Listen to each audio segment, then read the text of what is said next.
La prévention, c'est traiter les dangers au plus tôt. C'est un engagement de tous au quotidien. C'est un comportement qui vise à remonter, traiter les dangers avant même d'y être exposé, ou que d'autres puissent l'être. C'est aussi la nécessité d'engager des analyses de causes approfondies pour les événements dont les conséquences pourraient être graves. Ceci afin d'identifier puis d'éradiquer les causes racines, celles sans lesquelles l'accident ne pourrait avoir lieu. L'analyse des causes est conduite par une ou des personnes désignées, formées et expérimentées. Il s'agit d'identifier les causes directes, les causes fondamentales, les actions correctives et les actions préventives à mettre en œuvre. Cette analyse comprend 4 grandes étapes. L'étape numéro 1, le recueil des informations sur l'événement, sur les faits identifiés doivent être transcrits, sans jugement ni interprétation. Autant que possible, cette collecte d'informations doit être conduite avec la victime de l'accident et les témoins qui ont pu observer la situation sous un autre angle. Une reconstitution sur place complétera les analyses utiles pour l'analyse et l'élaboration du plan d'action. La prise de photos sous différents angles permettra de compléter, de partager, en limitant les risques d'interprétation, les éléments sur la situation avec les autres acteurs impliqués non présents lors de l'événement. Ces photos seront utiles à ce titre. L'étape numéro 2, la recherche des causes. Différentes méthodes peuvent être utilisées. La méthode des 5e, la méthode des 5 pourquoi ou d'autres méthodes comme les méthodes de l'arbre des causes.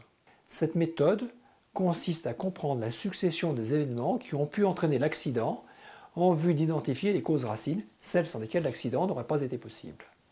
Après avoir annoncé les faits, il s'agit de les classer et de compléter le cas échéant les informations collectées en s'interrogeant sur ce qui relève des individus. La victime, qui est-elle?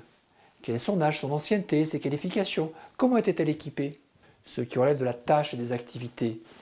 Quel est le travail réalisé? Quels étaient les risques correspondants, les mesures de prévention prescrites? Étaient-elles réellement appliquées? Quelles sont les causes qui relèvent du matériel? Quel matériel était utilisé? Était-il conforme? Était-il adapté? En bon état? Les causes qui relèvent du milieu, de l'environnement de travail. Quel était l'environnement de travail? Était-il encombré? Ordonné? L'éclairage était-il suffisant? Était-il bruyant? Y avait-il de la collectivité?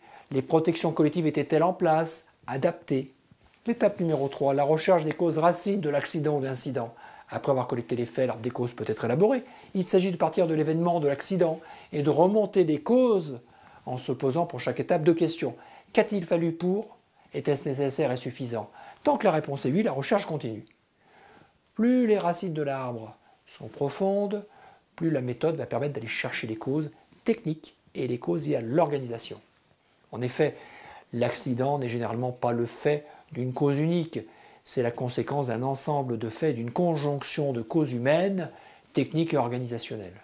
Après avoir dessiné l'arbre des causes, il s'agit d'identifier les racines pour que l'accident ne soit plus possible.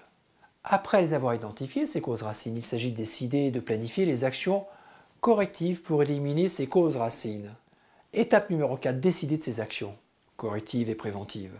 C'est les actions correctives de sensibilisation au travers des causeries, des formations, sont nécessaires. Elles ne sont généralement pas suffisantes. Éradiquer les causes, c'est travailler sur les facteurs organisationnels et techniques, en modifiant l'organisation du travail, la méthode de travail, en vue de déployer des actions plus efficaces et plus pérennes. Avant de clôturer le plan d'action, il s'agit de s'assurer que rien n'a été oublié. Avec les actions que nous avons définies, l'accident est-il encore possible sur ce type d'activité, sur ce type d'environnement de travail, sur ce chantier? Si la réponse est oui, on reprend alors l'analyse et la recherche d'actions correctives. La seconde question, avec ce que nous avons défini comme action, l'accident est-il encore possible sur d'autres activités, sur d'autres environnements de travail? Si la réponse est oui, alors on reprend l'analyse et la recherche d'action continue. En conclusion, plusieurs méthodes sont disponibles pour analyser les causes des accidents. Quelle que soit la méthode retenue, il s'agit d'identifier les causes sans lesquelles l'accident n'aurait pas été possible, celles qu'on appelle les causes racines. Si les actions de sensibilisation sont efficaces, elles ne sont généralement pas suffisantes. Pour éviter les risques, pour les combattre à la source, il s'agit de rechercher les causes liées à l'organisation du travail. Agir en prévention, c'est réfléchir sur les situations de travail pour adapter le travail à l'homme et non l'homme au travail. C'est combattre les risques à la source. Et ce n'est qu'ainsi que l'on aura des actions correctives et préventives efficaces.